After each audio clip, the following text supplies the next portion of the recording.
This is massive breaking news. The Astros have agreed to reacquire Carlos Correa in a trade with the Minnesota Twins. Is this for real? The Padres are acquiring Mason Miller and J.P. Sears from the Athletics. This MLB trade deadline was absolutely insane. One general manager lied to their own players, the Padres traded for basically everybody, and the Minnesota Twins might have traded away their entire team. One of the best prospects in all of baseball got traded, a World Series reunion team is brewing, and oh yeah, the Dodgers fleeced the entire league yet again. But what might be more important is how the Red Sox fumbled the trade deadline entirely. Now, before I get into the winners and losers of the trade deadline, if you don't already know, we're doing a huge giveaway on our road to 25k subs. If you're a subscriber with notifications turned on, we're giving away an MLB official jersey. So if you haven't already do that, please go do that right now. And let me know in the comments what jersey you would want if you did win. Now that that's out of the way, let's get right into it. I'm going to begin by calling the Boston Red Sox the first loser, and potentially the biggest loser of the entire trade deadline. Earlier this season, the Boston Red Sox shocked the world by trading Rafael Devers to the San Francisco Giants for James Tibbs, Kyle Harrison, and Jordan Hicks. Despite that, general manager Craig Breslow said the team was going to buy big at the deadline. We're talking Edward Cabrera, Dylan Cease, or maybe even Mackenzie Gore. At one point, within the last hour of the trade deadline, official MLB accounts were starting to post Joe Ryan to the Red Sox graphics. However, when the trade deadline did come and go, all the Red Sox got was Steven Matz and Dustin May. By the way, the Red Sox gave up James Tibbs for him, meaning the Red Sox traded away one of the most important parts of the Devers trade for half a season of Dustin May, who currently has an ERA nearing 5. If this isn't an absolute disaster of a trade deadline, I have no idea what is. I mean, seriously, how is Breslow willing to trade Tibbs for May, but not willing to trade what it takes to get Joe Ryan, especially after he said the Red Sox were going to buy big? Now, I'm not sure what Craig Breslow is expecting the Red Sox to do in a crowded division where the Blue Jays and Yankees at least added to their bullpen. It's going to take the power of friendship for the Red Sox to make more noise in the AL East, unlike the AL West, who in my opinion might have made the most noise in all of baseball. The AL West was by far the most active division in all of baseball. The Mariners got Eugenio Suarez, the Athletics traded J.P. Sears and Mason Miller for the third best prospect in all of baseball, the Rangers got big bullpen help, and the Astros somehow reunited with Carlos Correa. Even the Angels made some moves trading for Oswaldo Peraza. As of right now, the Astros lead the AL West by 5 games, but will their new additions be enough to fend off Eugenio Suarez and the Mariners? Also, the A's have an insane amount of young talent. Once they get to Las Vegas, will they begin to spend money to supplement their absurd farm system? I mean, I think after this current trade deadline, the AL West has spawned some of the best short and long-term storylines to follow in all of baseball. And I hate to doubt the Astros because of what they've done in the past, but I'm not sure they've done enough to make up for Isaac Paredes' season-ending injury. I do think the Mariners adding Suarez back is one of the biggest moves they've made in a while. And if Julio Rodriguez can turn around his bat, I can definitely see them making a run at the AL West. As for the Rangers, while they're also just 5 games back, I can't see them contending with either of those two teams for the division. However, I can definitely see them snagging a wild card spot with their reloaded bullpen. But the Angels, man, let's just be real. The Peraza trade is kind of fun, I guess, but I still have no idea what they're doing. It feels like ever since they've lost Shohei, and even far beyond that, the Angels have just been in baseball purgatory. They refuse to rebuild, and because of that, they've wasted all of Mike Trout's prime. Now, as for the A's, only time will tell how Leo DeVries will develop, but as of right now, they got a steal on this trade. Unlike the Yankees, who honestly might have just guaranteed their fate for 2025. Now, on paper, the New York Yankees did have a successful trade deadline. They traded for Austin Slater, Camilo Duvall, David Bednar, Jake Bird, and Jose Caballero. Oh yeah, and by the way, Ryan McMahon is already hitting walk-offs in the Bronx.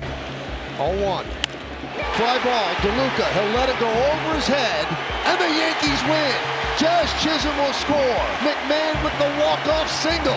So this seems like a solid deadline for the Yankees. But here's the truth. Did the Yankees build an amazing bullpen? Absolutely. Jake Bird has solid stuff, and Camilo Duvall and David Bednar are both legitimate closers. But here's the thing. You cannot and should not rely on Aaron Judge in the playoffs. Yes, the Yankees needed the help in the bullpen, but the Yankees needed to add one more big bat in the lineup for any hope of a deep run in October. And Austin Slater and Ryan McMahon man, just aren't it. I'm gonna be honest. I think the Yankees will win the AL East, and no matter what, they will make the playoffs. But when they're going deep into the ALCS or ALDS, they're going to need one more big bat alongside Judge. They did not get that this deadline. I think there's still time for Ben Rice, Anthony Volpe, or Jazz Chisholm to get hot and turn into the bat the Yankees need in October, but I wouldn't bet on that. I also do want to mention the Yankees are getting Luis Gil back soon as well, so there is definitely still a chance the Yankees will just pitch their way deep into the postseason. If Max Fried, Luis Gil, Carlos Rodon, Camilo Doval, David Bednar, Luke Weaver, Devin Williams all get hot, then the Yankees might have the best pitching staff in the American League, no joke. But did you notice something? I just said a whole lot of ifs, because the Yankees cannot and should not be relying on ifs in the playoffs. Unlike the Padres, who did absolutely everything in their power, went scorched earth to make a deep run in the postseason. So let's make one thing clear. This is AJ Preller's last season to win a World Series before he gets fired, and he knows it. First, the Padres dealt for Mason Miller and JP Sears in a deal centered around the third-ranked prospect in all of baseball, Leo DeVries. Second, they traded the best pitcher in their farm, Ryan Berger, for a backup catcher and Freddie Fermin. Then they traded for Will Wagner, Ryan O'Hearn, Ramon Laureano, Nestor Cortez, and Jorge Quintana. AJ Preller and the Padres know this is the end of their championship window, and they need to capitalize on it now. Over the last few years, the Padres have traded Trey Turner, James Wood, Mackenzie Gore, David Bednar, CJ Abrams, Leo DeVries, and Max Fried all as prospects. I'll admit that sometimes the Padres are on the right side of these trades, but trading James Wood, Mackenzie Gore, and CJ Abrams all for a few years of Juan Soto just to trade him away for less talent is an insane course of transactions. But if I think the Padres are winners, why am I talking so negatively about them? Well, that's because, to be honest, I kind of see AJ Preller's vision. The Padres are currently just 3 games back in the NL West, and while they definitely tanked their farm, they are an objectively better major league roster. The Dodgers might have gotten better, but definitely didn't improve at the same level as the Padres. The fact of the matter is that although the Padres farm system is decimated, their odds to win the World Series have increased. If the Padres win it all, AJ Preller will be looked at as a genius. If not, well, just get ready for a new regime in San Diego and a rebuild that could potentially take years. Unlike the Minnesota Twins, who just told the world they're about to start a rebuild right now. On the day of the MLB trade deadline, the Minnesota Twins were 51-57 and just 5.5 games out of a wildcard spot. This team had potential. Keyword is had, because they completely sold their entire major league roster. They traded away 40% of their team. They traded Johan Duran, Willie Castro, Carlos Correa, Harrison Bader, Brock Stewart, Danny Colombe, and Griffin Yax. This team completely sold. And while I do like a lot of the prospects they got, like Micah Bell, I think they gave up on this team too fast. Byron Buxton might be hurt, but he's not getting any younger, and you need to maximize your championship window while he's still able to be productive at the plate. I mean, poor guy, because the Minnesota Twins just made a statement today, and that's that they're entering a complete rebuild phase. They do still have solid pieces like Joe Ryan and Royce Lewis, but the entire roster is going to take a few years to improve. There isn't much to say in the case of the Twins. They just flat out sold to set up their future. However, in the case of the Orioles, they sold to get better for next season. Going into the season, there was a lot of optimism surrounding the Baltimore Orioles and their young core, but there was just one problem. Their pitching staff was terrible. Now, obviously, this isn't the season Orioles fans were hoping for, and seeing Kyle Stowers break out down in Miami has to sting even more. But at least they did some things to guarantee they'll be competitive in 2026. They shipped off Ramon Urias, Andrew Kittredge, Cedric Mullins, Ryan O'Hearn, Ramon Laureano, and Charlie Morton. The difference between what the Orioles and the Twins did is that the Orioles only traded away older players nearing or on the last year of their contract. They've acquired some really solid pitching to replenish their farm system, and if they have to, they can trade some of these new pieces for pitching in 2026. The Orioles might be struggling right now, but we have to remember they still have a core of Adley Rutschman, Gunnar Henderson, Heston Kjerstad, and Grayson Rodriguez. They can still be competitive in the near future, and that's exactly what I'm predicting the Orioles will be in 2026 due to their trade deadline. But I don't think the Tigers can say the same. You see, 1 month ago, the Detroit Tigers were the undisputed best team in all of baseball. And while they're still one of the best teams in Major League Baseball, they had a disappointing stretch in July that allowed the Brewers to overtake them for the best record in Major League Baseball. The Tigers have the best chance in a decade to compete for a World Series. Now is the time to be active at the trade deadline and acquire talent to put the Tigers over the edge. So tell me why they just traded for Charlie Morton, Kyle Finnegan, Rafael Montero, and Paul Sewald. Don't get me wrong, these aren't bad players, but that's it? This is all you're getting during your best season in 10 years. At the very least, the Detroit Tigers were disappointing this deadline. Now, at this point, I still think the Detroit Tigers are capable of being the best team in baseball and can definitely make a run at the American League, but it's going to be a lot harder without any elite deadline acquisitions. Unlike the Dodgers, who proved that the rich just keep getting richer. The Dodgers have had a lot of bad luck lately with injuries, and Shohei Ohtani even getting pulled from his most recent start, but they fleeced some teams during the trade deadline. First off, they traded negative WAR Dustin May to the Red Sox for their 5th ranked prospect James Tibbs. Second, they acquired elite reliever Brock Stewart from the Twins for failed prospect James Outman. Finally, they cleaned up by acquiring elite defensive outfielder and platoon bat Alex Call for a few low-ranked prospects. The Dodgers casually made 3 solid moves amidst a deadline full of insanity. If I had to guess, Dustin May will continue to struggle in Boston while Tibbs develops into a solid player for the Dodgers. Brock Stewart will close out some games in the NLCS or World Series, and Alex Call will have some memorable postseason moment. The Dodgers are just one of those teams you expect to make great moves every single deadline, and the 2025 deadline is absolutely no exception. They built the farm back up, improved the bullpen, and got a solid platoon bat. But the Brewers, on the other hand, I have no idea what they're thinking. You see, at the trade deadline, the Milwaukee Brewers were tied for the most wins in all of baseball, and were just coming off the biggest hot streak of the season. They were set up to buy.